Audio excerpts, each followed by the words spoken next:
Obviously Bharat के बाहर जो रह रहे हैं उनके प्रति मानवता दिखाने में कोई दिक्कत नहीं है, मगर हमारे भारत के अंदर जो देश के नागरिक है उनके साथ क्या व्यवहार हो रहा है, सवाल आज युवाओं का उस दिशा पे है।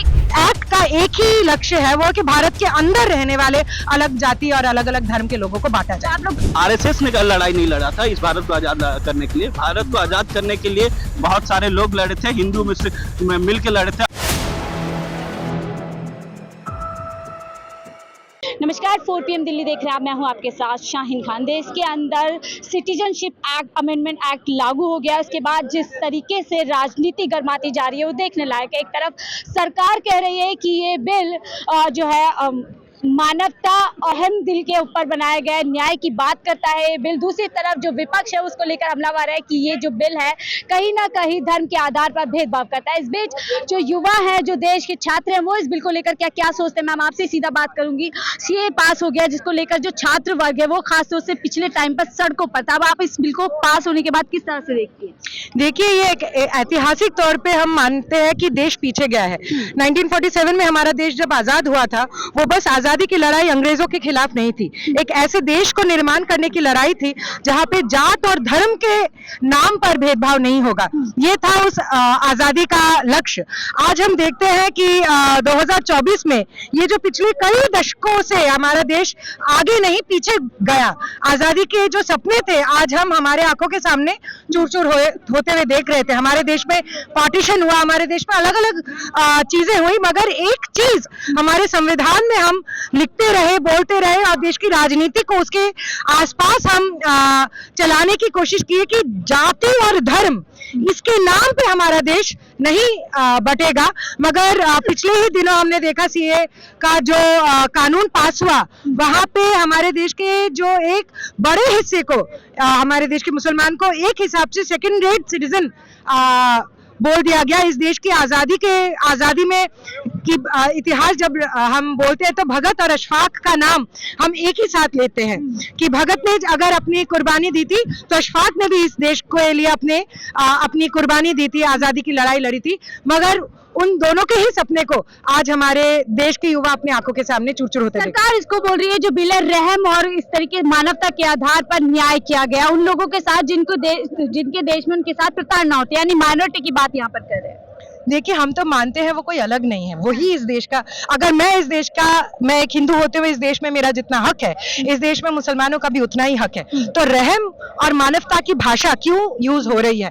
हम समान नागरिक है, यहाँ पे रहम की भाषा नहीं यूज होनी चाहिए, यहाँ पे नागरिकता की और अधिकार की भाषा यूज होनी चाहिए। मेरा जितना इस देश पे अधिकार है, मेरे बगल वाले कमरे में रहने वाले मुसलमान साथी का भी उतना ही इस देश में अधिकार है। सरकार कह रही है कि ये जो बिल आया है इससे कहीं ना कहीं जो लोग उस देश में प्रताड़ना होती है उनको मानवता के आधार पर हम लेकर आ रहे हैं, और क्योंकि उनके पास कोई और शेल्टर नहीं है, कोई और शरण लेने के लिए देश नहीं है, ऐसे में उनके पास भारत ही एक ऑप्शन बचता है।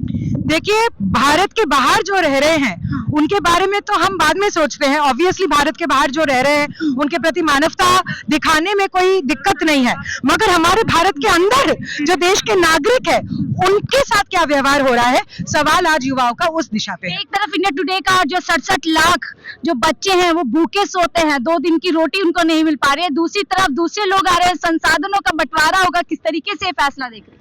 देखिए, हम फैसला को एक ही दिशा में देख रहे हैं। इसको यूज किया जा रहा है, एक तरीके का लॉजिक दिया जा रहा है कि बाहर से जो लोग आएंगे उनके प्रति मानवता दिखाने के लिए, मगर इस एक्ट का एक ही लक्ष्य है वो कि भारत के अंदर रहने वाले अलग जाति और अलग अलग धर्म के लोगों को बांटा जाए। आप लोग क्या फिर एक बार सड़कों पे उतरेंगे इसके खिलाफ, या किस तरीके से आप जो है स्वीकार करने वाले हैं? बिल्कुल नहीं, आंदोलन आगे बढ़ेगा।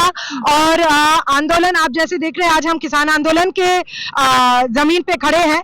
पिछले कई सालों से अलग अलग तरीके से सरकार इसको दबाने की कोशिश कर रही है, मगर आंदोलन जारी है। लेकिन अमित शाह ने ऐलान कर दिया है कि 1 इंच भी पीछे नहीं होंगे और समझौता नहीं होगा सीए को लेकर, बिल वापस नहीं किया जाएगा। देखिए, ये तो आंदोलन तय करेगा, इस देश का युवा तय करेगा कि इस देश में जाति और धर्म के नाम पर राजनीति होगी या नहीं। आपका क्या नाम है? जी, मेरा नाम आदर्श है, मैं IIT बॉम्बे में छात्र हूँ। तो आपको क्या लगता है आदर्श जो कानून लाया गया है, क्या ये धर्म के आधार पर भेदभाव करता है, या फिर जो लोग मानवता के आधार पर जिनके साथ टॉर्चर होता है उनको कहीं ना कहीं मानवता के आधार पर नागरिकता? सबसे पहले हमें समझना पड़ेगा कि ये सरकार कर क्या रहा है। ये लूट की सरकार है, ठीक है।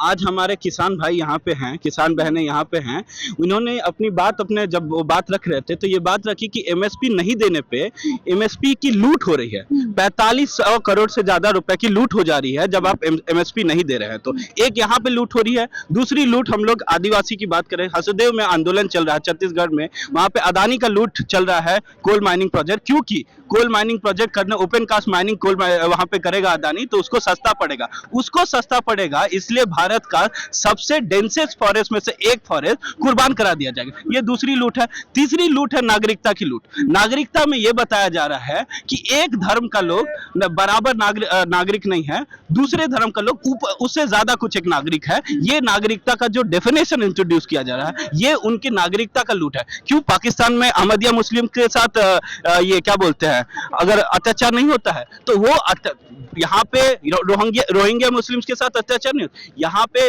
इरादा जो है ना, इरादा बोल रहे हैं कि उनके पास देश है जबकि हिंदुओं के पास भारत के अलावा कोई ऑप्शन नहीं।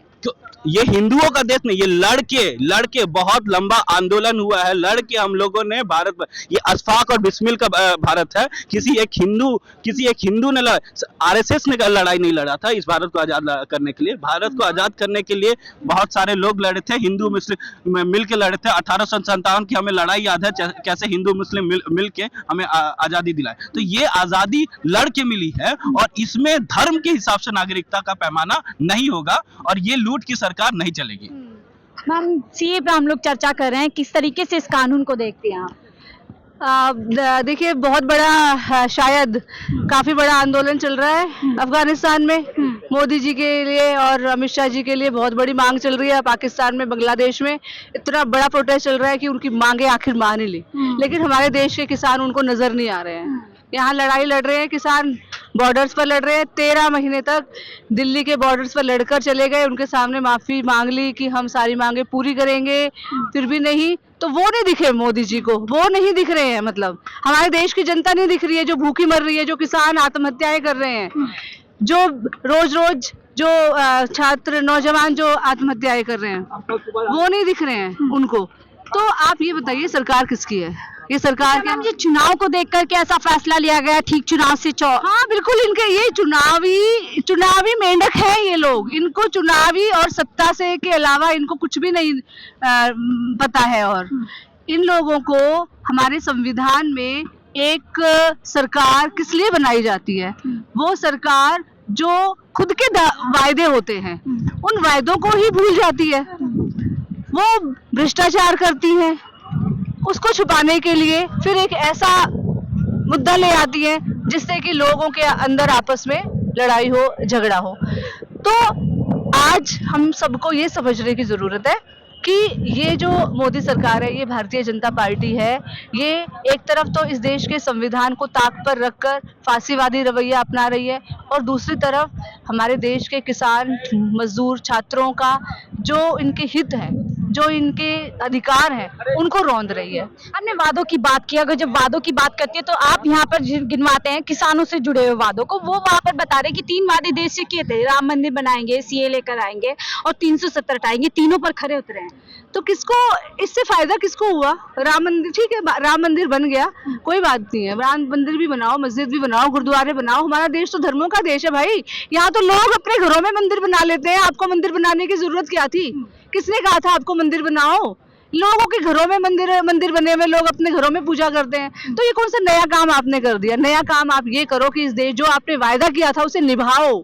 आपने बोला था कि हम 100 करोड़ रोजगार देंगे, क्या दोस्त के क्या कितने दो, अब तो मतलब नंबर ही भूल, हाँ नंबर से भूल गए, क्योंकि इन लोगों का इतना अच्छा रोजगार देंगे, वो रोजगार भी इन्होंने नहीं दिया, क्योंकि बेरोजगारों की संख्या हर मिनट हर सेकंड बढ़ती जा रही है। मैम इन सारी चीजों का 24 पर क्या असर आपको होता दिख रहा है? देखिए 24 में हमारे देश का की जो जनता है वो पूरी तरीके से इन लोगों से परेशान हो चुकी है और जनता इनको इनका असली चेहरा दिखाएगी कि ये क्या है। ये भारत के इस संवैधानिक देश सेक्युलर कंट्री, डेमोक्रेटिक कंट्री पर शासन करने के लायक ये लोग हैं ही नहीं। ये एक बांटने वाली सत्ता है। तो सरकार इनको, देश की जनता इनको असली जो इनका चेहरा है वो दिखाएगी इस बार। बहुत बहुत शुक्रिया हमसे बात करने के लिए। तो देश को बांटने वाली सरकार है, इस तरीके की बातें आपने सुनी। सीए को लेकर के जो राय है युवाओं की वो आपको सुनवाए थे। फिलहाल मुझे दीजिए इजाजत। मैं शाहीन खान, 4 PM दिल्ली के लिए।